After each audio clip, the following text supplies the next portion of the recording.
Did I become a socialist in 2023? So this was one of the first videos I put out on this channel about a year ago. By this point, I'd been watching some leftist content creators like Hasanabi for a little while now, but I was still more or less a SocDem liberal. More left than your average, Democrat, but not really a socialist in the way most socialists would call themselves socialist. But here we are, 1 year and 80 something videos later, and what am I now? To be honest, I don't know exactly how I would define my political views. Obviously, your average American conservative would call me a communist because I am to the left of the Republican Party. Maybe most Democrats would call me a socialist at this point. Based on some of the comments I've been getting on my commentary, some people have called me a socialist. Like I say, a lot of the time, I don't personally like labels. But regardless, I'm curious to hear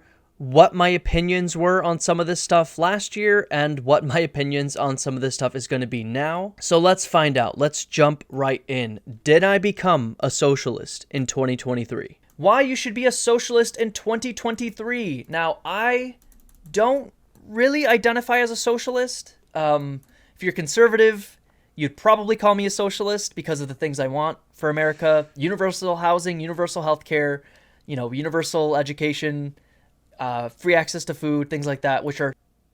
Didn't I just say that?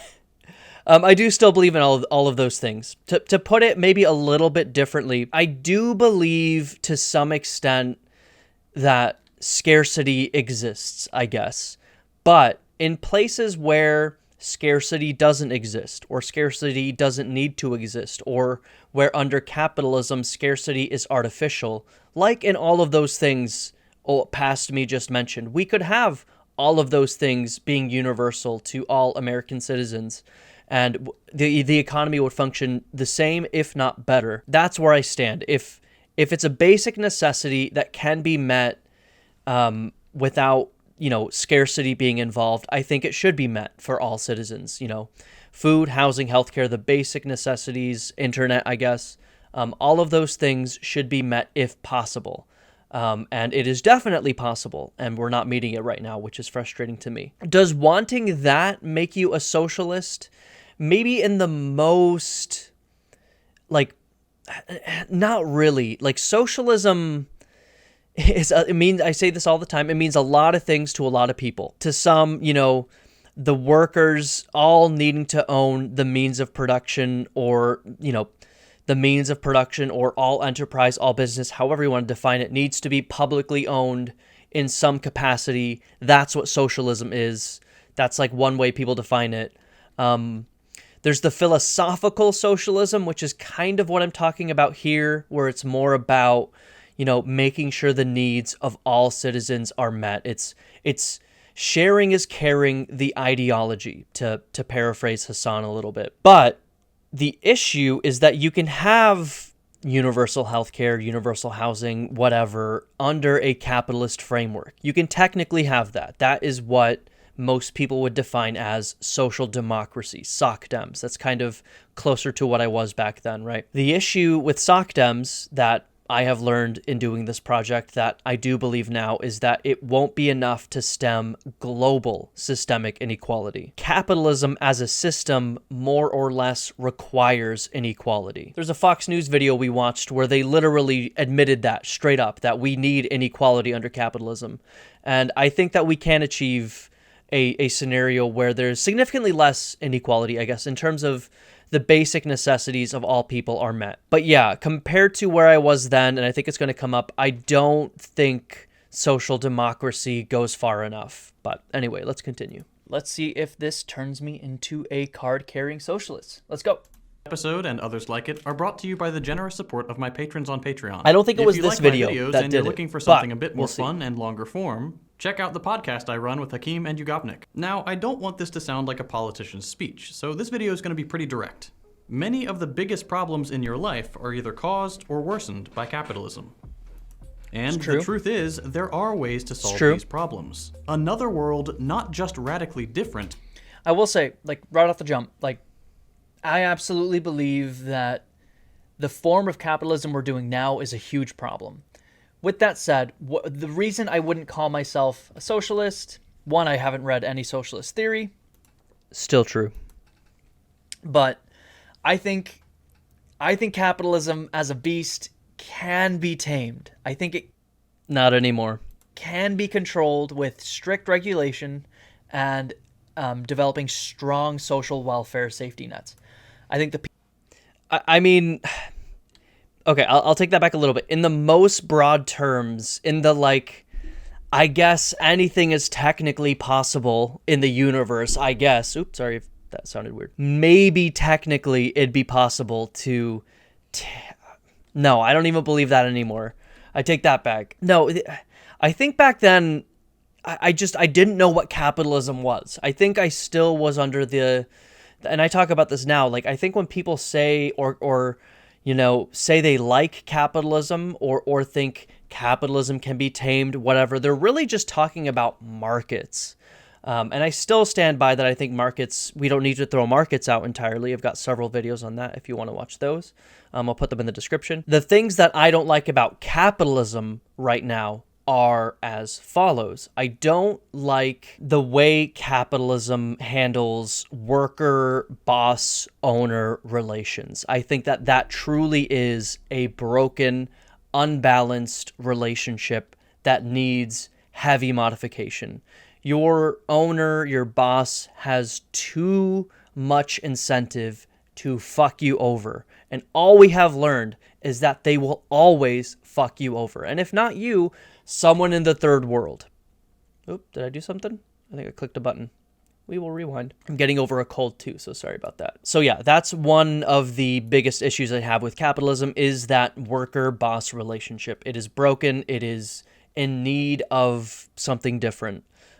More cooperative, more like a co-op, more like what we see in a unionized workplace. But I do think unions in general are a band-aid, a stopgap toward moving toward a better system that does involve more collective ownership of the means of production. Like that's it, I guess. I do believe that. I can't say in exact terms what it needs to be or what it will look like or what it should look like.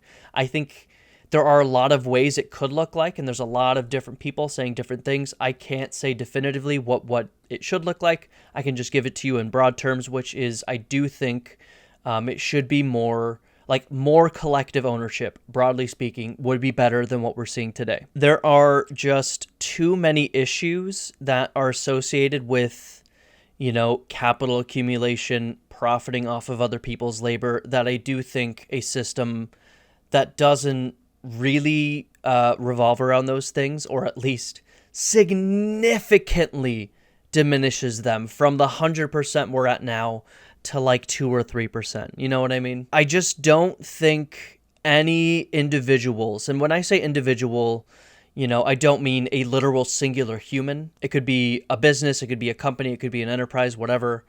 But I just don't believe in accumulating power into tiny minorities. I think that presents too many issues, and it would be better if power was more evenly spread out. And capitalism, you know, by its function, accumulates power to a tiny minority. It's what it does. And fundamentally, I don't think that's good for society to accumulate power to a tiny minority. I think spreading power, dividing power is generally better. It presents its own some issues that need to be overcome. But generally speaking, that is where I stand on that. Social welfare safety nets. I think the people need to want this, but I think it can be something that can be achieved under a capitalist economic organization. With that said, I'm open to learning more about socialist economic systems. And we did. And I'm not going to say I'm a subject matter expert here, so don't. I'm still not as law or anything. Still don't. But that's kind of where I stand currently. But better is actually possible. Fuck it, we'll just watch the video. We've only experienced capitalism for a few hundred years at most, so it's not utopian to think the world could change and become a better place. Like, could things be better under a socialist economic organization? Maybe. Even I'll say probably, coming from someone who doesn't know too much about it. I'll say probably, from what I've heard.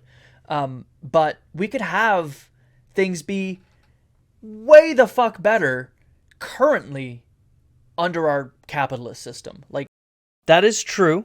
We're kind of doing the worst possible capitalism possible. You know, you could point to the Nordic states or Western Europe or whatever in terms of, I mean, that's not even socialism. That's just, they've got a more robust social safety net, which is, you know, like I said, not really socialism, but, you know, I think it still falls under the umbrella of like the philosophical aspects of socialism, I guess. But those countries are very much capitalist, like, you know, 1% less capitalist than the United States. They still revolve around exploiting their own workers, but of course exploiting workers across the planet as well. And that is just a function of capitalism. And so I do think that it's something that needs to be done away with at this point.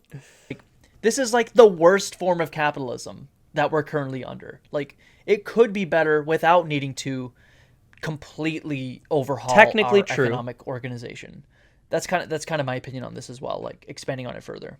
And it's not being bitter or ungrateful to critique it in its present state. It's normal. Things are bad, we know why, and we can fix them. Capitalism has had its time in the sun, and someday it will end. And it should. Just as humanity progressed from feudalism to capitalism, so too will we move on from capitalism to socialism. Our whole purpose, when you really boil it down, is to leave a better future for our children. And handing them down a broken, rapidly imploding capitalism isn't going to achieve that. So let's take a quick look at what's wrong with capitalism and why it's time to accept that we should move on. Like, what's wrong with capitalism is all the capital goes to the top. Now, with regulation and like people, like workers, like organizing more in the form of unions, that's one way you can do it. You can have a much better system. One, that's the only thing about capitalism is that all power flows to the top. But continue, sir. Well, that's still technically capitalistic, I think, but we'll see. Over the course of the pandemic, the 10 richest people in the world doubled their wealth, while the income of the bottom 99%... I actually think this is a good thing now. This is one place where I will diverge from my past self. This is based. ...of humanity fell. $700 billion shared between just 10 people turned into $1.5 trillion in only 2 years. At a rate of $1.3 billion every single day, or 15 grand per second. In less time than this sentence has taken to read out, they raked in your yearly salary, and together own more than the world's poorest 4 billion people. No one needs this reminder, but the pandemic was, and still is, brutal. In just the first year, millions of people died, and the lives of millions more got a lot harder overnight. Nearly 100 million additional people fell below $1.90 a day during the pandemic. Millions of essential workers were forced back to work while their bosses bet on how many of them would get COVID. And millions of people were laid off without warning and with just 2 miserable checks to stretch out and make last over 2 years. While the vast majority of humanity was suffering through the crisis, being told to go back to work and risk death to save the economy, or generously offered the alternative of starving at home, a handful of people with unfathomable power and privilege profited off the chaos, hoarding the wealth that could have changed the lives of the millions of people they share a planet with. These 10 multi-billionaires made so much money, both before and during the pandemic, that even if they lost 99.99% of their wealth today, they'd still be richer than 99% of all the people on Earth. That's Blade Runner levels of wealth inequality, or Altered Carbon, or Elysium. Take your pick of dystopian movies we all agree show an untenable future, that's what we have. Many of us just don't recognize it without the cyberpunk aesthetic. Instead, this is our aesthetic, which frankly is even more depressing. What the pandemic showed, more clearly than ever before, is that this is not a system that works. A system where the immense wealth of a few people comes from the suffering of everyone else, and by its accumulation, actively prevents them from living a decent life needs to be done away with. And we've known this for a long time. That's a good line. But again, I think that you can solve these issues via regulation, via is expanding social safety nets, social welfare. Like I do think that. Maybe to American citizens.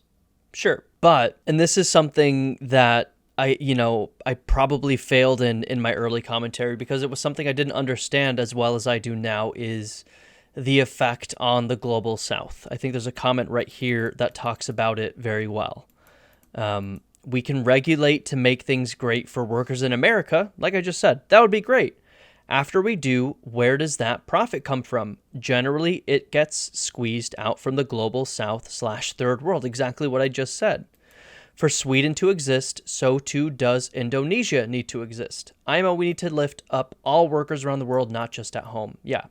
And so, again, this is, I would say, more leaning back into that like philosophical desire of socialism, right? Where it's about, one aspect of that philosophical socialism or whatever is caring about others outside of your immediate purview, caring about others who are not in your home, caring about everyone all around the world. And that's something that conservatives certainly can't grapple with, but liberals clearly don't really grapple with that either, or at least don't, or at least are ignorant about it. Like, conservatives are either ignorant about it or actively think the status quo of some people needing to be horrifically exploited is actually a good thing. But liberals, including the liberal in this video that you're looking at right now, either are ignorant about it, and then when they stop being ignorant, hopefully they'll become something closer to what I think I am now, which is someone who understands this stuff now, where I didn't really when this video was being made last year. Because we do that already. Like, we do make up for the horrific, like, monstrosity that is the free market via regulation. Because if we had an actual free market, companies just probably wouldn't pay us. You know what I mean? Under the free market, we had child labor, and we needed a government to step in and regulate that away. So that is what the free market gets you without regulation. Now, that's not to say, like, I don't see the benefits of, like, a market system. To me, there are certain benefits that do make sense, but they need to be regulated, or else they're going to fuck us over. And I still somewhat stand by this, actually. What I like about markets is they seem to me like a relatively efficient way to distribute goods.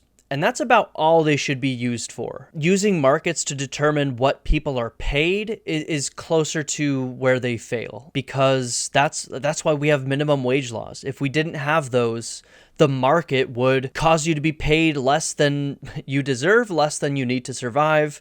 The market would, as I put it here, create slaves naturally. The market would, gladly take advantage of child labor. So no, I mean, I still believe that we can use markets as a tool of resource and goods distribution while we still have a money society, a society that uses currency. But I am just as anti-free market now as I was then. Free markets are just the most blatantly, patently illogical thing in the world to me. I'm very anti-free market. But a highly well-regulated market that serves a very specific function makes sense to me. And for specific things, I talk about this in, like I said, the market socialism videos. Some things should be on the market, but other things absolutely shouldn't be, like healthcare. No, should not be on the market. But non-essential goods, in determining how much of those our society should produce, I think markets could be a good place for markets. But outside of that, I think we should have more, non-market based solutions for certain things. And I am, open to some central planning, where I probably wouldn't have been able to define central planning when I made this video, for certain things as well. But like I said before, like I always say, I'm a true radical centrist. I think that we can take little bits and pieces here and there and create a better system overall. But anyway. They're still fucking us over. They're fucking us over in some ways less than they used to, but in some ways more than they used to as well. But I do think that these issues can be regulated away. I do believe that. I don't believe that Einstein anymore. Wrote in his essay, Why Socialism? Capitalism is trapping us in the predatory phase of development and preventing us from transitioning into the collaborative phase of human progress. While capitalism has certainly improved many aspects of human life compared to what it used to be like under feudalism, it has done so on the terms of exploitation, coercion by an unaccountable few, and the total destruction of our ecosystems. Capitalism is an improvement, yes, for some, but a deeply contestable one. And we desperately need to get out of it. Because what Einstein could not imagine back when he wrote his case for socialism in 1949 is how much worse and even more predatory capitalism would become in the following 70 years. Nowadays, yeah, I want to say in my previous point, I wasn't trying to say, like, capitalism has gotten better in the last few years, or in the last, like, few decades. It definitely hasn't. More capital, more wealth has gone to the top, and less has trickled down. Because, trickle-down economics is not real. But we do have some regulations against, like I said, child labor that we didn't have before. In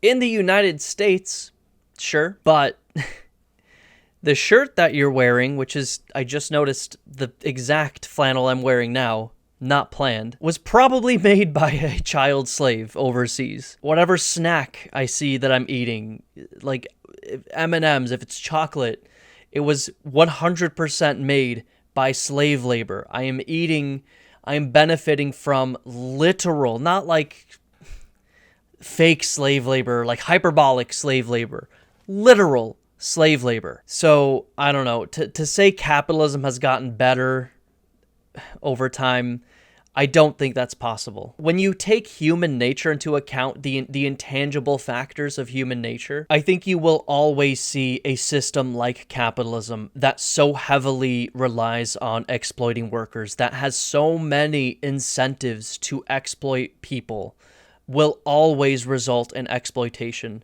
Especially, like I said, the whole accumulating power to a tiny minority. That tiny minority will always use their power to fuck you over. And so that's why I want to be rid of any system that accumulates all power to a tiny minority, whether it's capitalism, where it's done under, the auspices of capital accumulation, or, like you just mentioned before, feudalism, monarchy, where all the power is accumulated by some other means. In my opinion, it is better for power to be more spread out. And capitalism, it needs too much effort to stop too much of that power from accumulating, and then all of that power accumulates anyway. Does that make sense?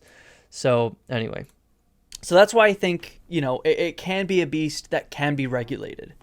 But we'll see. No, again, especially not when you take in human behavior. It will always result in problems. 45% of all new wealth created goes directly to the That's top 1% fucking of the absurd, population. dude. CEOs of large corporations make over $350. That's horrific and wrong, but I think it can be regulated. That's kind of my point. I guess more my point is that maybe it can. I guess technically anything is possible, but it never will.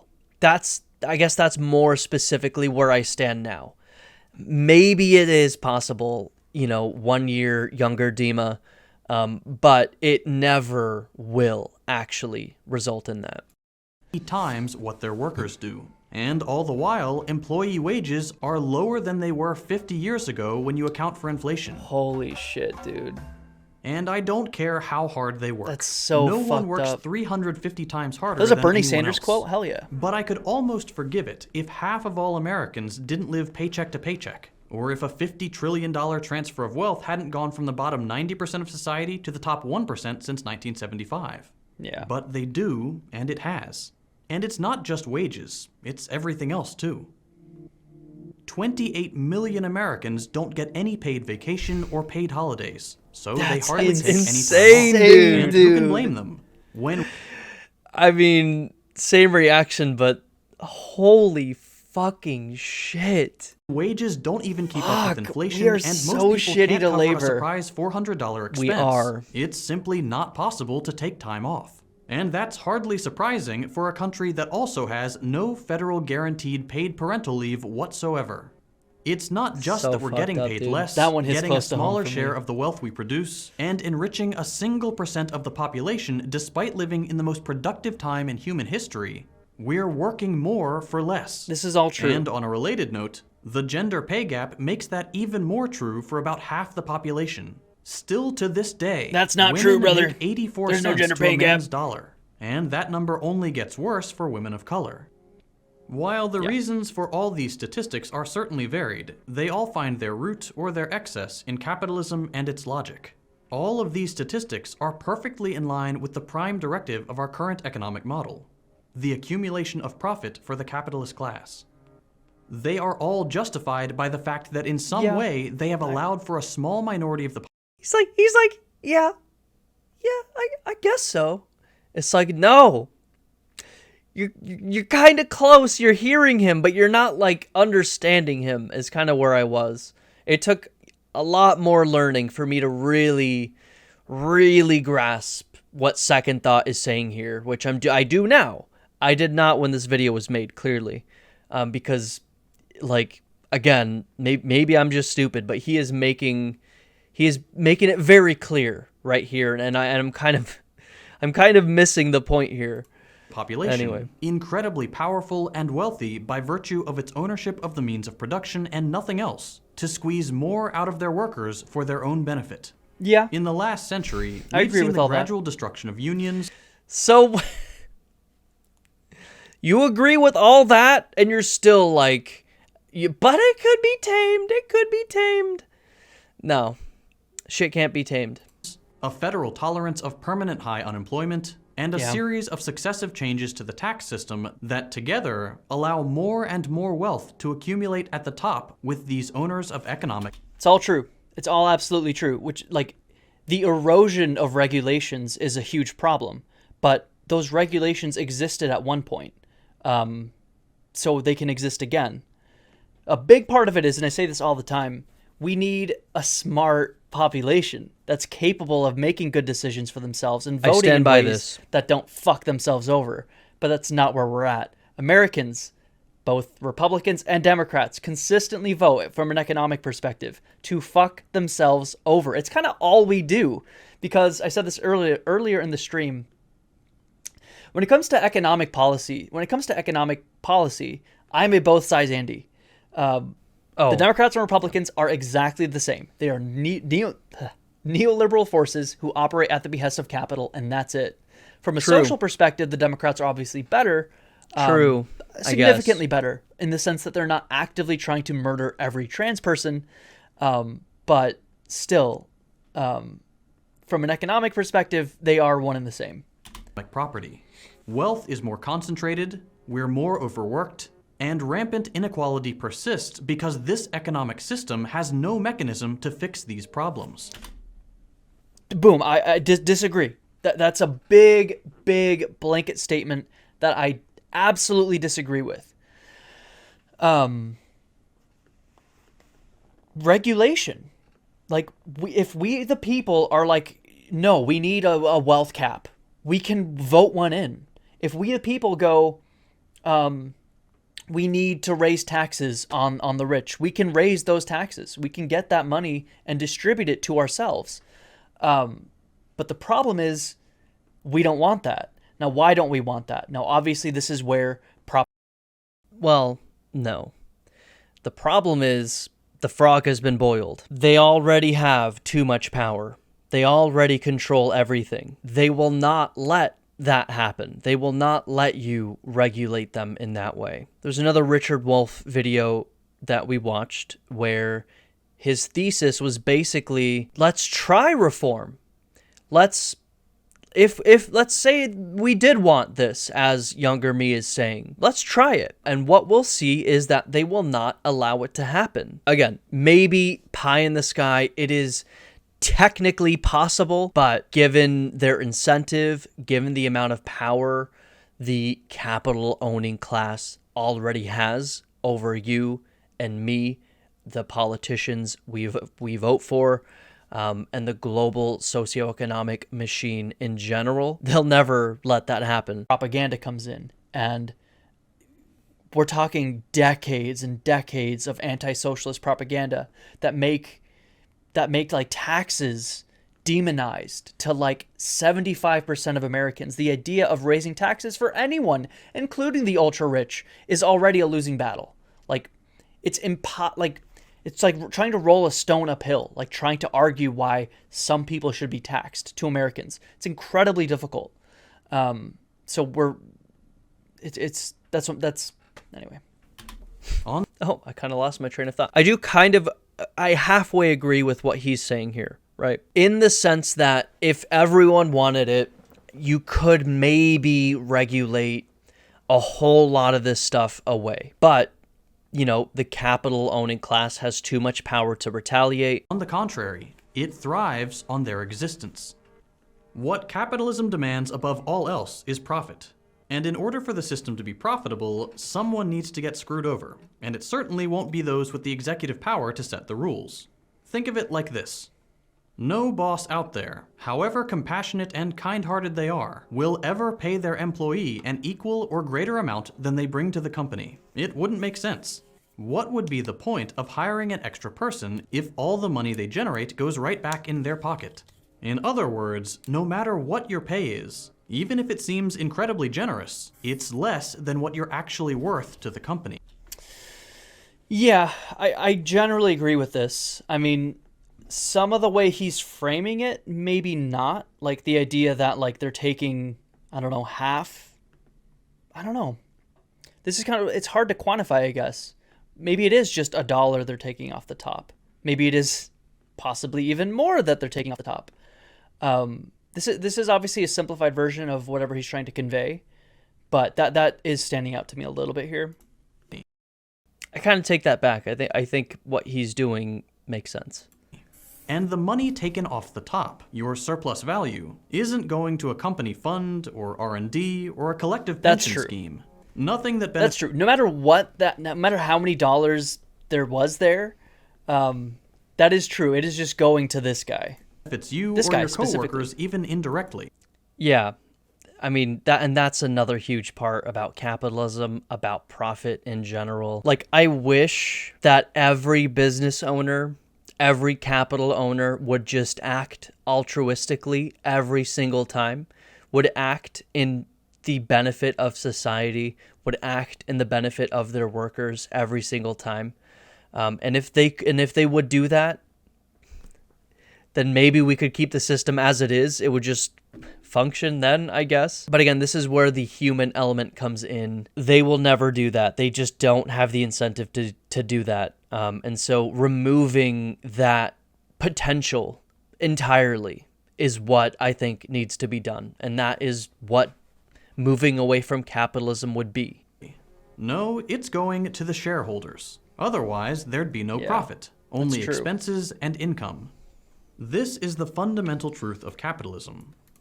Yeah, and I mean, it's so fucking frustrating. Imagine if most of that profit went back into the business, went into hiring more people. Well, one, you're creating more jobs. Two, you're taking a lot of the load off of your coworkers, so everyone has more free time. We could be working fucking 4, 3, fucking 2-day work weeks. More time could be spent on leisure, on learning, on things like that. More time could be spent on entrepreneurship, creating new things, creating new art. But unfortunately, the vast majority of people don't have that kind of time because they need to work full time, which takes up fucking 80% of your adult life. And what's frustrating to me is, honestly, I'm not against some people having some more than others. I don't know if necessarily it needs to be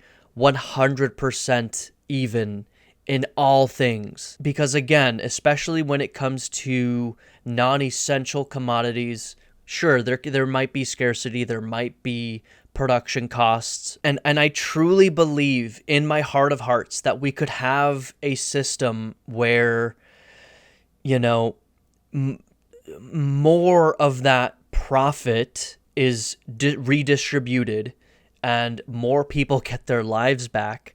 And, you know, the person who came up with that idea, who created that work of art, who created that company or whatever, could still have more, could still be incentivized to do things like that, to create, to start businesses or whatever. Because that's what people say is the benefit of capitalism, quote unquote, is that it incentivizes you to create good things, to create new businesses or whatever, because there's the potential to, you know, be rich, escape the rat race or whatever. I do think that incentive could still exist, and you could not exploit your employees, and you could give your employees, you know, the wages they deserve, the benefits they deserve, the time off they deserve, and we could stop exploiting, you know, the global south, etc. But I do think that would involve cooperative ownership, whether it's of each individual business, whether it's of, you know, everyone owns the means of production together equally. I don't exactly know, again, what the most positive, you know, situation would be, but some level of collective ownership at this point makes sense to me, where it did not back then. It creates a better incentive structure, but again, and the people who are benefiting from being rich today would still get roughly the same benefits under this new system. Like, that's the problem. They're taking so much more than they need. They're taking unthinkable amounts more than they actually need. And if they were to give that back, it would hurt them 1% and it would benefit everyone 99% better. Did that analogy make sense? Like, a more socialist system would barely change the life of the rich in any significant, meaningful way, but it would significantly improve the lives of everyone else a huge amount. Does that make sense? The employee-employer relationship is always in favor of the employer. Yes. Because when it isn't, companies aren't profitable, and that's a big no-no under capitalism. And the rest of the economy is there to facilitate that. A consistent so-called natural unemployment and a minimum wage that hasn't budged in almost 15 years together gives your boss the ability to replace you at any time. It keeps you compliant to their power under threat of poverty. And it gives them leverage to steadily increase that gap between how much money you bring the company and how much you get paid. Okay, for a lot of you, that was probably pretty frustrating. I can hear you saying, well, yeah, it sucks, but how else would a business function?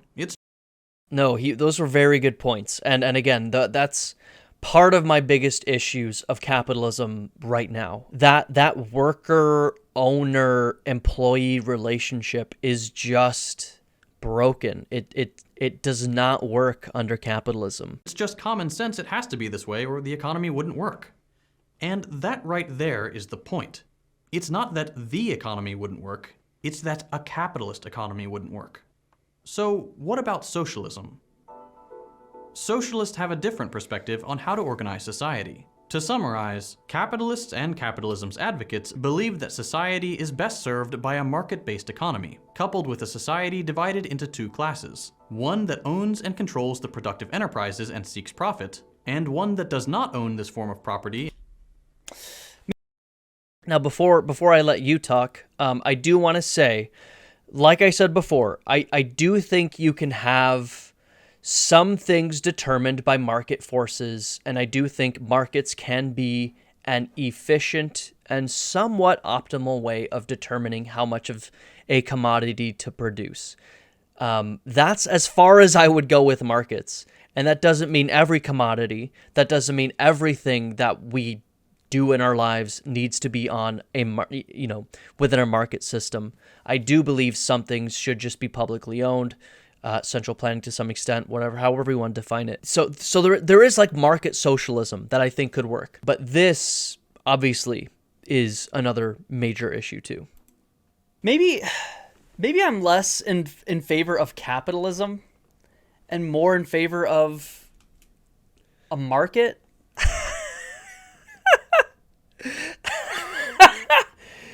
I mean, yeah, it's so funny watching this. Like, I have not watched this video since I uploaded it January 2nd of 2023. It is so funny to like hear me say that, because that is something that over the course of this year, I do end up coming to terms with. It's that when I say, and I hear it in my voice here, like throughout this runtime so far, when I say I like capitalism, what I'm saying is I think markets can be a useful tool in some contexts. Like, at no point am I arguing that it's good that there's an owner capitalist working class relationship as it is. Like, I'm really never arguing for capitalism. I'm arguing for markets, which I still kind of do. So that was kind of funny to me.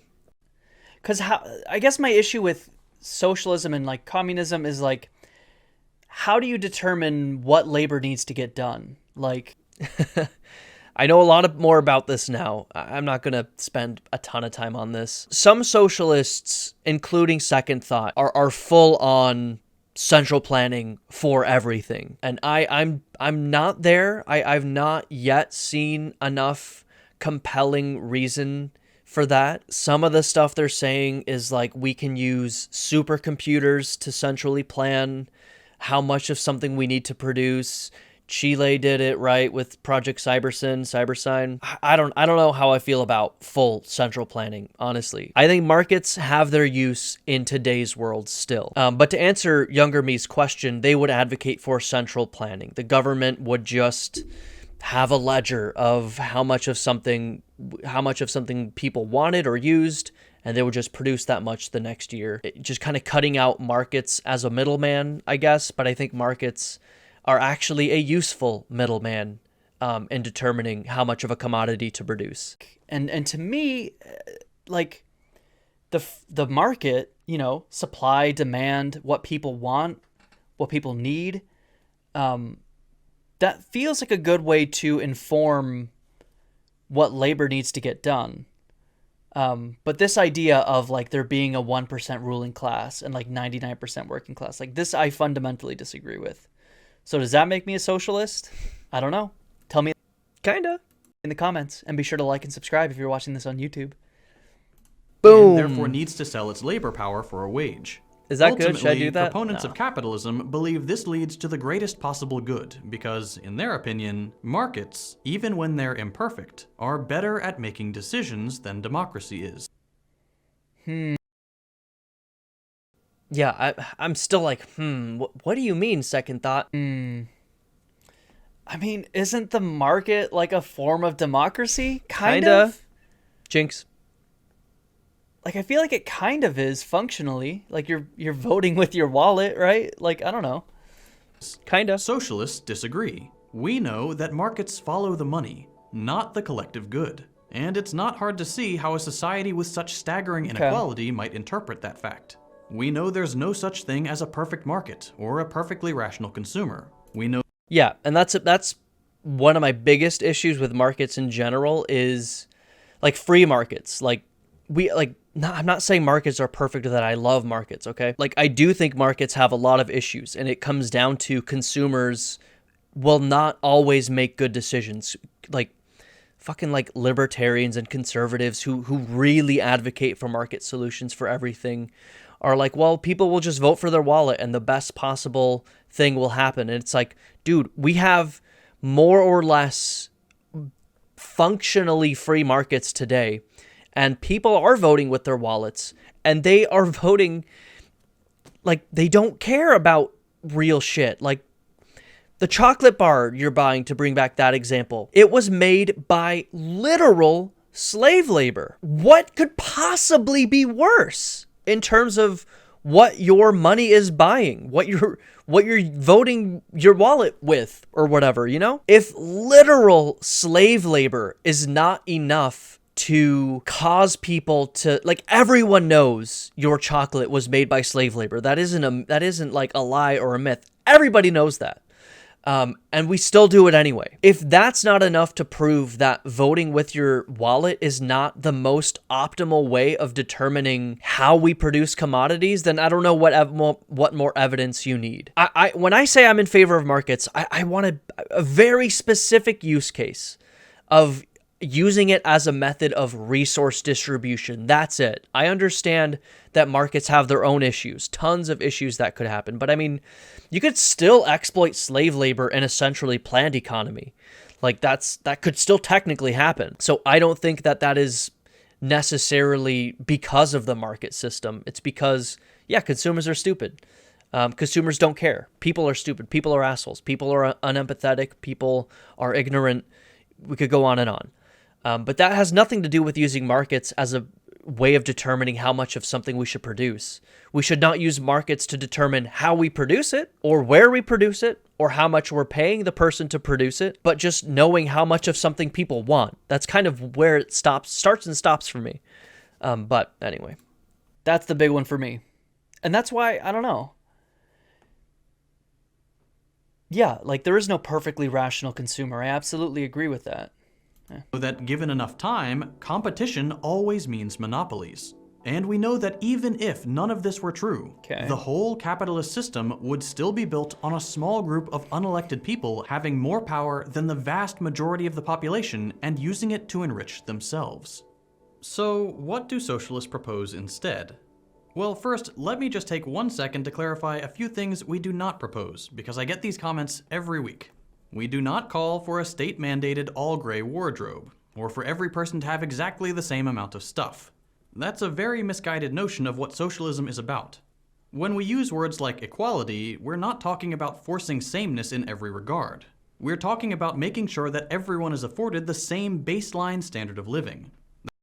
Yeah, and again, I think I'm probably going to say these exact words after I press play here, but if that's all it takes for you to be a socialist, I was probably a socialist when I recorded this video a year ago. Because I did say at the beginning of the video, I did think then, I still think now, that if possible, and it's more than possible today, we could cure world hunger. We could cure world hunger and world thirst for a fraction of the U.S. military budget. That's I didn't just make that up. I've got several videos talking about it. One of my most recent videos on Mr. Beast talks about that. It's not an issue. We could solve all of humanity's basic needs and the rich could stay rich. That's not the issue today. So if all it takes to be a socialist is thinking that the basic needs of all of humanity should be met, then I was a socialist a year ago. And probably still today because I still have that opinion. But anyway. That's it. I agree with that. Absolutely. I believe there should be a baseline standard of living provided by, in my view, the government, the state. By each other. So does that make me a socialist? I don't know. Think so, right? It's not a cap. It's a basic guarantee. Individuality, I agree with personal that. expression, the drive to do or become more, none of that will change. That's the best part about being human, and socialists are all about it. Now, let's talk specifics. A guaranteed standard of living. What does that mean? Universally free, or at the very least universally accessible, housing, education, food, water, and healthcare for all. 100 billion% on board with that. Unquestionably, I believe in that. But I think it can be achieved under a capitalist economic organization. Again, today I think my stance is definitely for Americans, not when you take into account the horrific exploitation required probably to achieve that. And the other point is that those in power won't let it happen. I mean, I bring this up all the time, but like universal health care, universal child care, all these progressive, ostensibly leftist policies have broad popular support among the American population, and yet we don't see them enacted.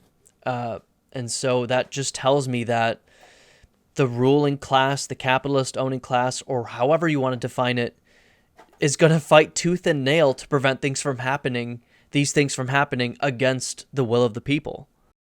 It needs to be regulated that way. And like a lot of those already exist to an extent. And looking at places like Scandinavia, a lot of those things exist to a greater extent than exist in the United States. I mean, that's putting it lightly. So the point is, these things can exist under capitalism. We see it in practice today. We just need more of it, a lot more, in my opinion. But it is doable. Again, and this is something that younger me is clearly just completely ignorant of, is that, generally it gets squeezed out from the global south / third world, and that's unacceptable. And let me also say this while I have the podium. I am also open to maybe we should have less. And when I say we, I mean the people in the first world, the global north, whatever, the west, I don't know. Those of us who are currently benefiting from exploitation, maybe we could or should have less. What I want, and what I know all leftists want, is no more exploitation of anyone, anywhere, under any circumstances. No more labor exploitation. Nobody should be living in extreme poverty. Nobody should be, lacking self-determination, etc. So what does that mean? Let's say the United States and the EU enact the no more exploitation law, and we no longer purchase commodities from any entity that is exploiting someone and let's pretend that we rationally define what exploitation means, and all leftists are happy with that definition. We would probably have to have less. Things would be more expensive. I think whatever trade-off is necessary to end global exploitation is a good thing. Maybe we have less treats. We have less of these commodities at this price. Maybe our phones are slightly less powerful and more expensive, and we trade them out in more years instead of every fucking year. Broadly speaking, things like that. You know what I mean? Whatever we need to do, I don't care what it is, to end global exploitation needs to happen. I don't care what the West needs to give up.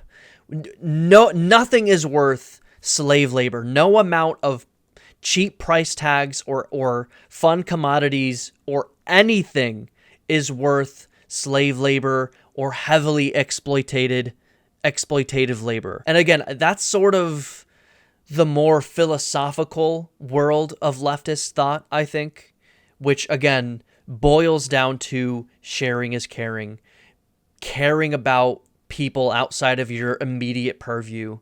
This is something that I think leftists can do and want to do, and that conservatives don't want to do, and liberals are just ignorant to, as we're seeing in this video, where I'm not even talking about global third world exploitation here. Anyway, rant over. Right to a life of dignity and basic security, because those things are...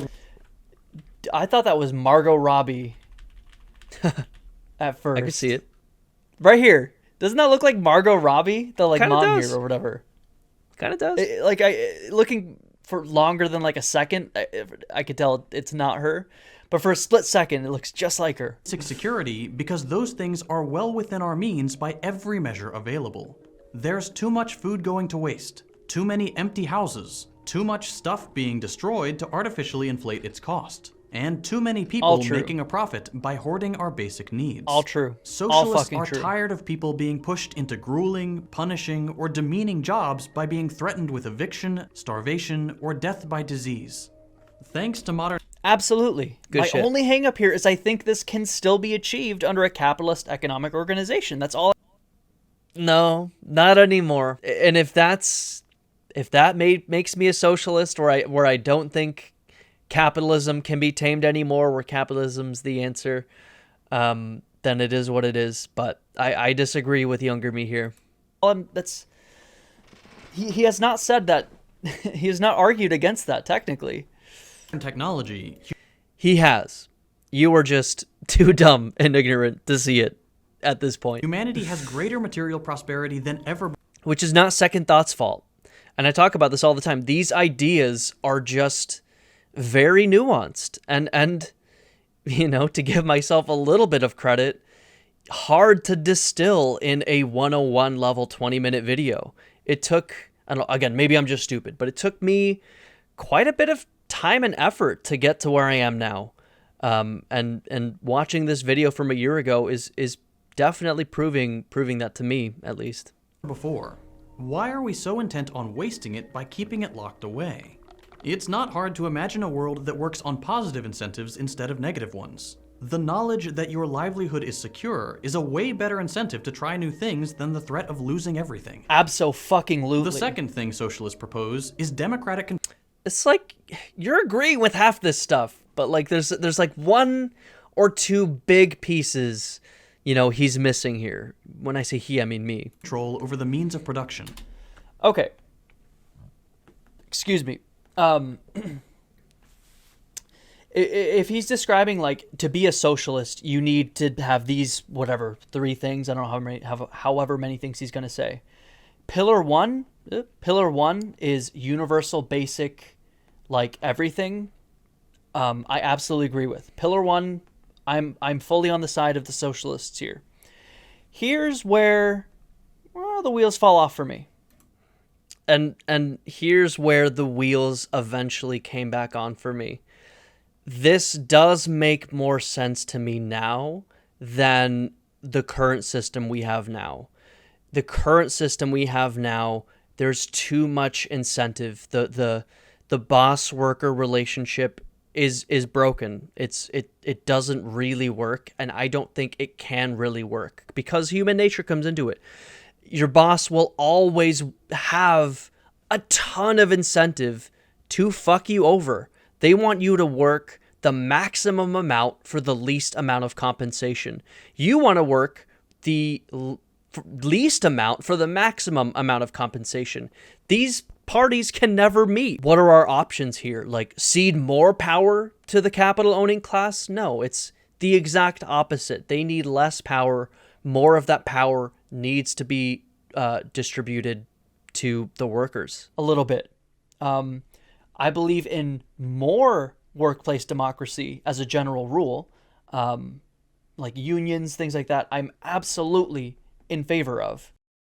And today, to me, unions are great, but they are a band-aid to the gushing wound that is capitalism. It's just not enough. You need, you know, maybe it's surgery to the gushing wound, but there will always be another stab incoming if you're still within, you know, under the capitalist knife, if that makes sense. We need to get away from that knife entirely in this analogy. But whether every business will work best as a co-op, or if all means of production needs to be owned equally, which is I think what some socialists want. That's where, again, I need to read more. Like, I need to learn more about what this would look like, Didn't read more, but watched a lot more videos. And what I learned was there are a lot of approaches you can take. A lot of people think a lot of different things. And so, because of that, I'm still, maybe this will change in a year. Maybe we'll rewatch this video in a year and I'll be like, oh my God, what an idiot. Obviously, this fucking specific type of socialism is the be-all, end-all answer. But right now, I'm it's still speaking in broad terms, but I do think some amount of democratic control over the means of production is the right way to go, is the necessary next step, where I did not think this last year. Now, to backtrack a little bit, I don't know exactly what the optimal scenario would look like. Maybe there isn't just one perfect scenario. Maybe there are a few under this socialist framework that would work. Anyway, this would mean, because frankly, I don't know these. I don't have all the facts. So I'm not saying tiptoeing around here, but I'm not trying to say one way or another. I'm just saying this is where I still have questions. And so videos like this are definitely enlightening me and answering a lot of the questions I do have. But this in particular is one place where I'm still a little bit, I'm going to say iffy, but let's go. Laura. Less so now. I mean, I don't want to say, oh, I have perfect knowledge of what needs to be done, but less iffy now. Company. I'm more in favor of this. Factories, farms, things like that. Basically, an economy run democratically and not in the search of profit. This can take many forms, be it a centrally planned economy, a network of autonomous communes, maybe some kind of socialist market system even. Hey, Second Thought mentioned market socialism positively. Okay, because he in all of the other videos I've watched of him, at least recently, when he talks about what the economic organization should look like, I've noticed him specifically avoiding mentioning markets in a positive light. But I guess he does at least, posit that a market system could work under socialism. And that's closer to where I am now. If I were to say, again, I don't like labels. I've never liked labels. But if I had to give myself some kind of label that I think others would give me, one, I think a lot of leftists, based on the subreddits and communities that I lurk in, a lot of you would still call me a liberal. Don't care. It is what it is. But I would probably define myself as a democratic socialist who would advocate for, in the medium term, a market socialist system. So a democratic market socialist. Is that a specific term? I don't know. But that is how I would call myself today. Not a social democrat, not a communist, really, but a democratic socialist who advocates for a market-based socialist system of some kind. Again, I'm speaking in very broad terms, which might frustrate people, but I don't have the answers. I don't want to say with confidence something that I don't have a full understanding of. But anyway. It's not clear what option or combination of options. And this is like where... Hey, at least Second Thought is also kind of saying what I just said, where it's not exactly clear what the best scenario would be. I think... Let me know in the comments what you think the best scenario would be. But again, like I said before, maybe it isn't one scenario, one perfect one, and everything else wouldn't work or sucks. Maybe there are a few that would be over the line of good. But anyway. It again becomes like really, really difficult for like socialists to explain their messaging to people like me who already are incredibly open to socialism without calling themselves socialists. But trying to explain this to someone who's not open to socialism, like there's so much nuance to what he just said. Like there's no one way to do socialism is kind of what he's saying here. No one way to democratize, workplaces. No one way to give the people power over the means of production. So trying to explain that is incredibly difficult. Whereas with capitalism, there is not a lot of nuance to it as an economic organization, right? Like you've got someone owns the business and they have employees. That's it. There's no nuance. There's nothing more to explain. Whereas with socialism, it's incredibly nuanced, and people don't like nuance. Yeah, I mean, I still stand by this. Leftist ideas, socialist ideas are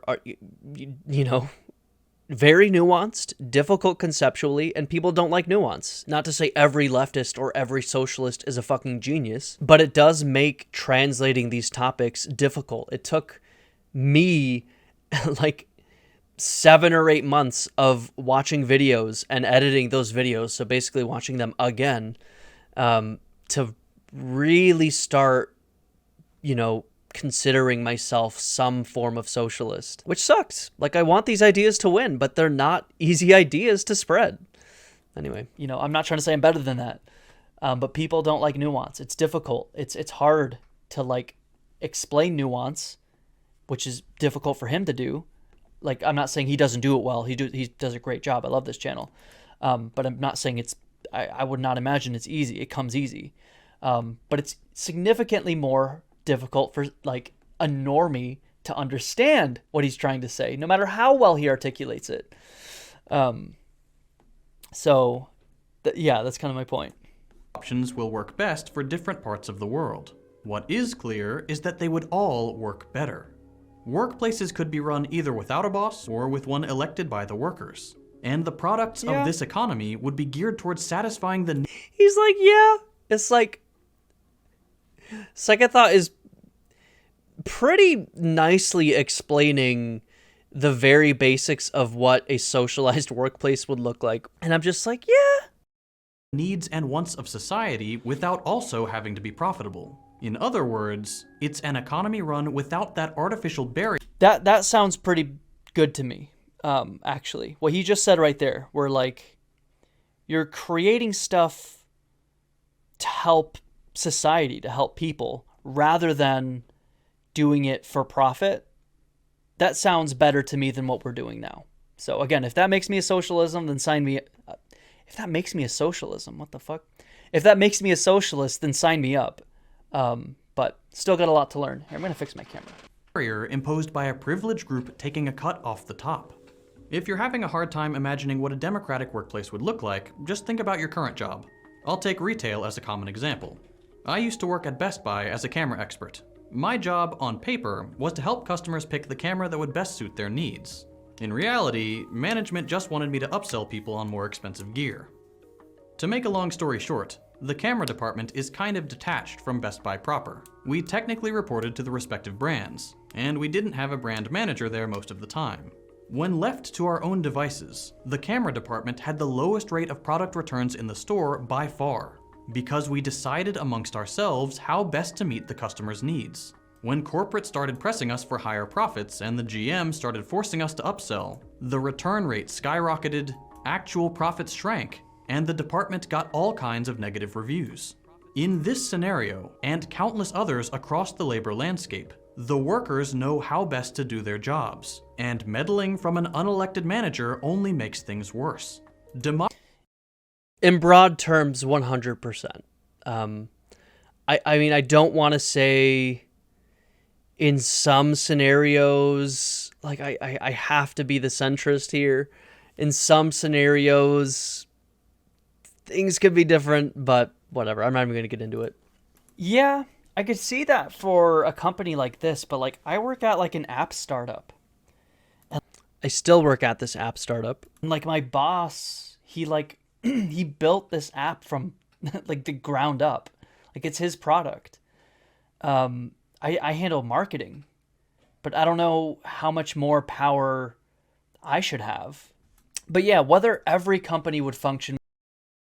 So I think about this all the time. My initial stance on this, on democratizing all workplaces, quote unquote, how would this work at my company that I work for? And as the year has gone by, I don't want to get into too specifics, but I will just say that I am significantly more open to democratizing the types of companies like the one I work for now. I think my stance at this point was, I think workplace democracy makes sense in some types of businesses, but maybe not others. This is another place where in the last year I have changed. I really think workplace democracy will work in all businesses, basically. And that is not a position I had a year ago. That was honestly very, very different than how I feel now. But today, I really think it would be significantly better. Would it present its own challenges? Sure. Would it be better 100% of the time? Probably not. Would it be better overall? I do think so. Well, as a co-op, that's another place where I'm a little bit, I'm hung up, you know? And I will tell you, a year has gone by that I have done a lot of learning on this subject. I am not hung up on that anymore. It does make sense to me now. Something like that Best Buy example, that makes significantly more sense to me. But looking at like other types or like a factory, things like that, like that's where the example makes sense. But something like an app startup, like I said, that I work at, I don't know. I don't know if that needs to be a co-op necessarily. Don't share this opinion anymore. with this guy. Democracy in the workplace increases efficiency and morale and reduces waste. It's a no-brainer. Anyway, those are some basic propositions socialists But I generally agree with more workplace democracy as a general rule. I absolutely do believe that. have for how to change the world for the better. But we'll be the first to admit that they have their limitations. For example, some amount of inequality will still exist in this society, almost inevitably, be it in the political, social, or the economic sphere. Things can always be more egalitarian. And there's no doubt that with the proper institutions and societal commitment to egalitarianism, socialism will tend towards that goal. But it won't ever be ideal. I agree with that. Only consistently improving. Some people will be more popular, find self-serving exploits, or may still make 5 times as much as someone else. But not only will this be more strongly resisted by a society that is democratic through and through, instead of nominally democratic in politics and hierarchical in the economy, a 5 times difference in compensation is hardly anything compared to the... Yeah, if socialists are cool with a 5 times difference in compensation, I'm cool with that too. I would be totally fine if we made that the cap, like in our current system today. And this is something I do talk about today, where the theory is important, the economic organization that you choose is important, but it is also a philosophical thing. It's a want that people need to have. It's a desire that people need to, one, want to instill, but two, understand that it would just make things better for everyone ultimately. And my hang up here is I think we could technically do that. We could keep our current economic system and just regulate the issues out. That's what I said this 100 times in this video already.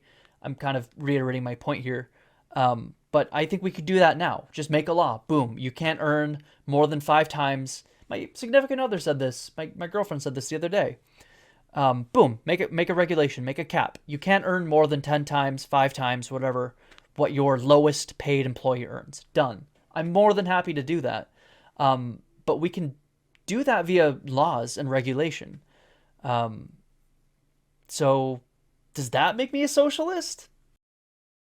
Yeah. And where I will diverge with this guy here is this guy and the people like him, the people he pays, that we elect in power, won't let that happen. They just won't. I feel like I've said this like 4 times in this video. Does my want for this make me a socialist? I don't know. Anyway. 350 times higher income of an average that's fucked CEO, up. That's or disgusting. the 1,000,000 times higher income of the world's multi-billionaires we have today. Yeah. Unbelievably fucked up. Unfathomably bad. I do not advocate for that one bit. When I say maybe he's a good capitalism can be tamed, I'm not saying it should look anywhere how it looks like today with this sort of BS happening. Equality will undoubtedly make massive strides under a socialist system. And this does not come at the cost of freedom. A century of Red Scare rhetoric has welded the word socialism to the idea of unfreedom in most people's minds, but that is not a feature of socialist thought or practice. Socialists only care to abolish one freedom that exists in our current society, which is the freedom to exploit others. Or in other words, the freedom to take it away from someone else. Everything else, all the freedoms that make life worth living, those aren't going anywhere. On the contrary, with the boot of capitalism off your neck, you will be more able to enjoy freedom in every sense of the word. Personal, spiritual, economic, everything.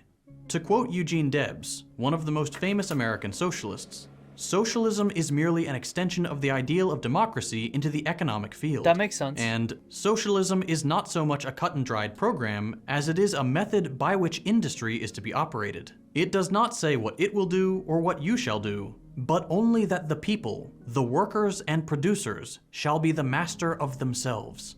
And you know what? Things won't be perfect. They never are. Socialism will come with new problems, many of which we've probably never even thought of.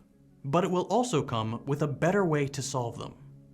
When we face a problem today, something important like climate change, for example, our solutions not only need to be filtered by what will either be most profitable or, at best, hurt profits the least, But also, the actual decisions over what solutions we do adopt are ultimately made by industries kept out of democratic control. Under capitalism, no government, no scientific board, no body of citizens really has the power to step to the fossil fuel industry. Under socialism, under a democratic economy, a climate change level decision may still be incredibly hard to make, but most people care more about still having a planet to live on than making the numbers on the screen go up every year. Do they, though? Because yeah, I was about to say what I think what he was about to say, what I think past me is about to say, but I don't know. Do most Americans want progressive climate change legislation? Well, I guess they do.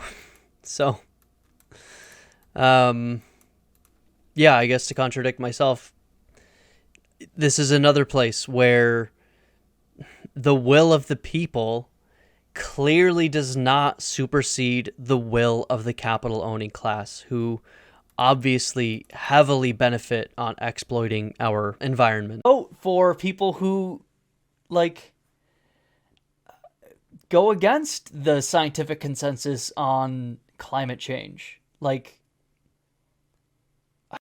yeah, I see the point past me is trying to make, but even among Republicans, generally speaking, they do want, like 64% of Republicans want tougher restrictions on power plant carbon emissions. So, ultimately this comes down to, voters do need to be more informed on the policy decisions of the people they're voting for. Too many people vote for just dumb fringe issues like, wanting to fucking ban trans people from existing.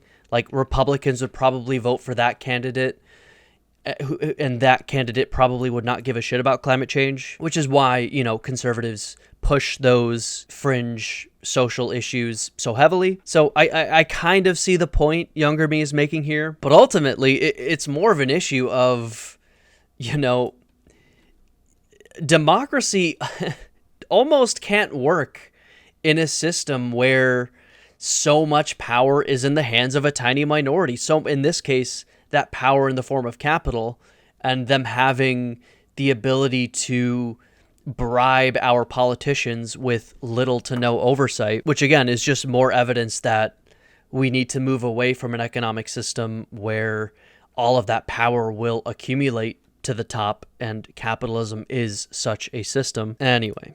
I don't know. Like, if we do that now, like, I don't know. I don't agree with his statement there. And this way, they'll... You dumbass. You little 1 year younger than me dumbass. Actually have the power to make that decision a reality. That is what social... We have that power now. No, we don't. 84% of us support paid maternity leave.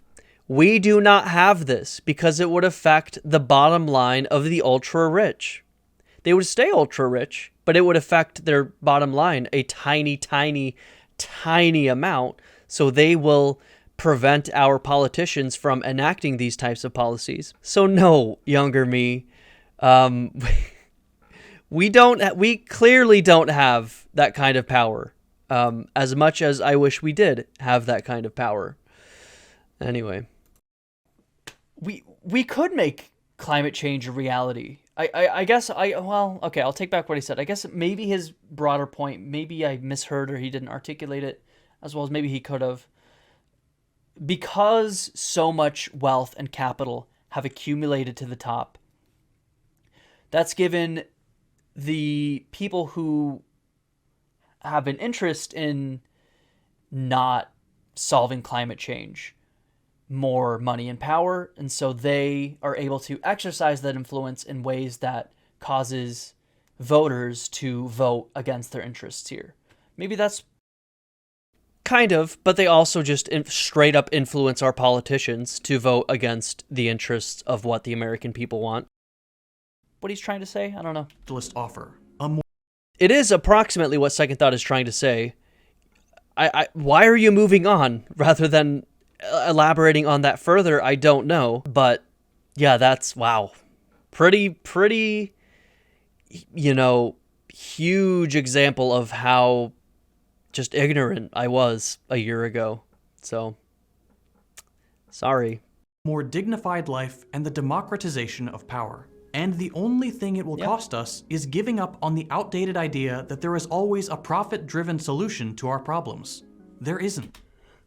Yeah, I mean, yeah, profit, that's the profit motive I have a lot of issues with, for sure.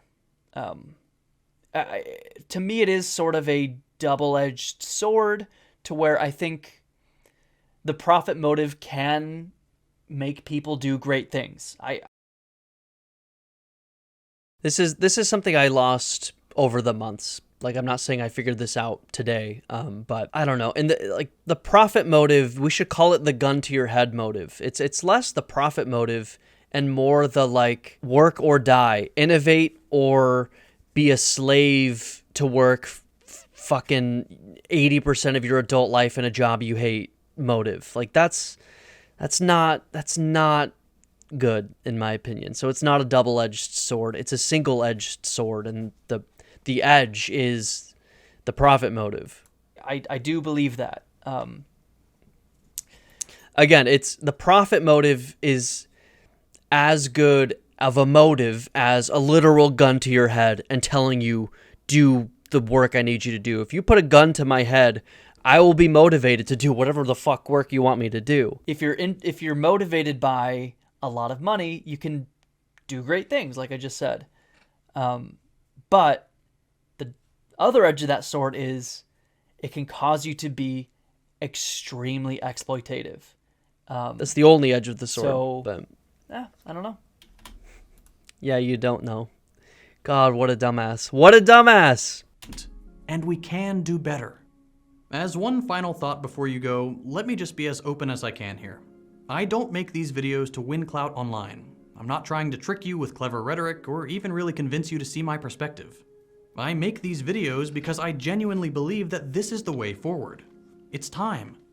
Deep down, we all know something has to change. I could sell out and make a Why I Left the Left video and get handed a multi-million-dollar conservative talk show today. Do it, dude. Do it. Get the bag. I can't wait to do that. After I build up my YouTube channel and Twitch stream, I'm gonna do that. I clip this. Someone in the future clip this. When I become a reactionary Fox News commentator, a la Tulsi Gabbard, clip this, because this is my plan. This is my plan from the jump. I'm pretending to be a progressive. I'm pretending to be leftist. Okay, clip this. Still the plan. I'd be set for life. My kids would be set for life. But I cannot do that because with every fiber of my being, I believe that socialism is the only way forward for humanity. It is moral. It is just. At this point, it's just common sense. We have the data. We just have a lot of work to do deprogramming ourselves from a century of Red Scare propaganda. Anyway, I hope that maybe some of this video has resonated with you and that you'll start asking questions about socialism yourself. If you do, I've got a bunch of other videos exploring all sorts of topics. We can do this. We can build the world we deserve. You should be a socialist. I mentioned at the beginning of this video that episodes like these are supported by viewers like... I'm inching more and more. Like at some point I will probably be one, but I think I gotta read more theory. Excuse me. Nah. I've gotta read any theory. Okay? Nah. The closest I've gotten to any sort of real socialist theory is watching this video. Still or watching Hassan Piker. That's as close as I've gotten to any real genuine socialist, communist, Marxist theory. Which is why I can't in good faith call myself a socialist right now. I think a lot of leftists, especially communists, would still call me a liberal. But at this point today, at the end of 2023, 1 year later, I think I could comfortably call myself a socialist. I got comments saying the reason you're not calling yourself a socialist a year ago was because you were afraid of the word or afraid of the stigma. And I never was afraid of the word or the stigma. If I knew what I knew today then, I would have been fine calling myself a socialist. I don't care about the stigma. I think I was less of a socialist then. Like I said, the philosophical stuff about wanting to guarantee the basic needs to all people. I believed then, I still believe now. But there was a lot of details that I was clearly missing out on. And so this has been interesting for me today to revisit. And like I said, maybe next year I'll put this back on, which again, coincidence. And we will revisit where I'm at today. I think I'm joking about that. I think there's going to be some diminishing returns in terms of where I'm going to be at 1 year from now, but maybe someday we'll revisit this, but I don't know. But I definitely empathize with a lot that socialists want. There's a lot of overlap in the things that we want for the world. And so, I don't know, I think I'm getting there. So yeah, great video, as always. Definitely learning a lot from this guy, and hope he keeps making stuff. Yeah, good video from this guy too. We'll give him a like. Ultimately, yeah, I think I became a socialist in 2023, unfortunately. No, I'm joking. What I will say, like, what I disagree with past me over is, like, I don't think that capitalism can be tamed. You know, maybe 1 out of a trillion attempts at taming capitalism. Wow, it happened. But there's too much incentive, too many forces working against that possibility. But, you know, reflecting on the last year, I do think I learned a lot. I don't think I'm at the end of my learning journey. I think I've still got a long way to go. Feel free to join me in this journey. Let me know your thoughts in the comments, and I will catch y'all later.